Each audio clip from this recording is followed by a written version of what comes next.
নমো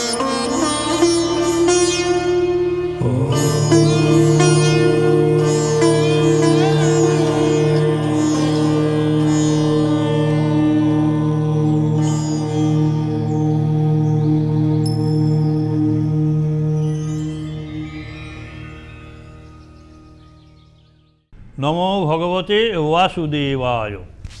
ভগবান বাসুদেবকে আমরা প্রণাম করি। গীতা কোনো একটি বিশেষ ধর্ম সম্প্রদায়ের জন্য রচিত নয়। কৃষ্ণ বন্দেই জগৎগুরুম, তিনি জগতের গুরু। অর্থাৎ প্রতিটি মানুষ পৃথিবী যে যেখানে আছেন তাদের প্রত্যেককে উদ্দেশ্য করে এই কথাগুলি বলা হচ্ছে। সেই জন্য গীতাকেও প্রচার করেননি, গীতা নিজেই প্রচারিত হয়েছেন। ভগবান বলছেন এই গীতার জ্ঞান অর্জন করে, গীতার জ্ঞানের দ্বারা আমি 3 লোক পালন করি। আমরা একটা দেশকে যখন পালন করি, শাসন করি, তখন আমাদের সংবিধান দরকার। আমরা প্রত্যেকটা দেশের একটা করে সংবিধান আছে জানি, কিন্তু গীতা হচ্ছেন সার্বভৌম সংবিধান। গীতার জ্ঞানকে আশ্রয় করে আমি 3টি লোক, ভূবলোক, এই 3টি ভূর্ভুবস্ব, এই 3টি লোক পালন করি। কী জ্ঞান সেটাই আমাদের প্রতিপাদ্য বিষয়। আমরা ধীরে ধীরে দেখব। 18টা চ্যাপ্টার আছে, যেন 18টা সিঁড়ি। এই হলো প্রাথমিক কথা, কয়েকটি কথারম্ভ গীতা পাঠের পূর্বে। আমরা প্রথম অধ্যায় থেকে শুরু করব। ধৃতরাষ্ট্র ইতিমধ্যে জেনে গেছেন যে পিতামহ ভীষ্ম ভূপাতিত।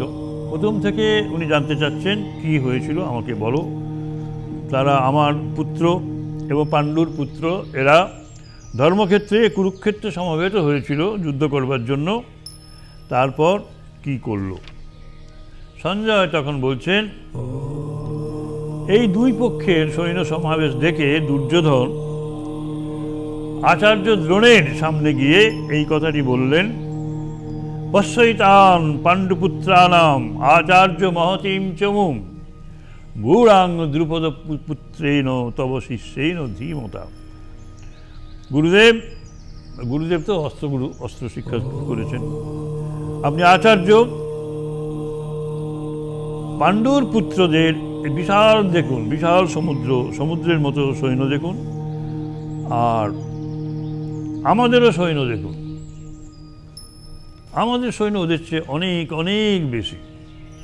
এবং বলছেন, ভবান ভীষ্মশ্চ কর্ণশ্চ কৃপশ্চ সমিতিঞ্জয় অশ্বত্থামা বিকর্ণশ্চ সৌমদত্রীস্তথৈব। ওদের সৈন্যগুলো বললাম, এবার আমাদের সৈন্য কি আছে? আপনি আছেন, পিতামহ ভীষ্ম, কর্ণ আছেন। দেখুন, আপনি মানে হচ্ছেন দ্রোণ গুরু, আপনি আছেন, পিতামহ ভীষ্ম আছেন, কর্ণ আছেন, কৃপাচার্য আছে, সমিতিঞ্জয় আছে, অশ্বত্থামা আছে আপনার পুত্র, সোমদত্তের পুত্র ভূরিশ্রবা আছে, বিকর্ণ আছে, এবং এরা সব এসেছে আমার জন্য প্রাণ দিতে।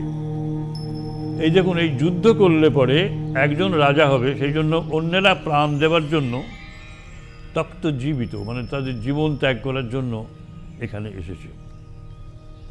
এই কেন এসেছে এরা? এসেছে একটা কারণ নিয়ে, যে তাদের মনে হয়েছে যে পাণ্ডবরা অন্যায় করেছে, অন্যায়ের প্রতিবিধান দরকার।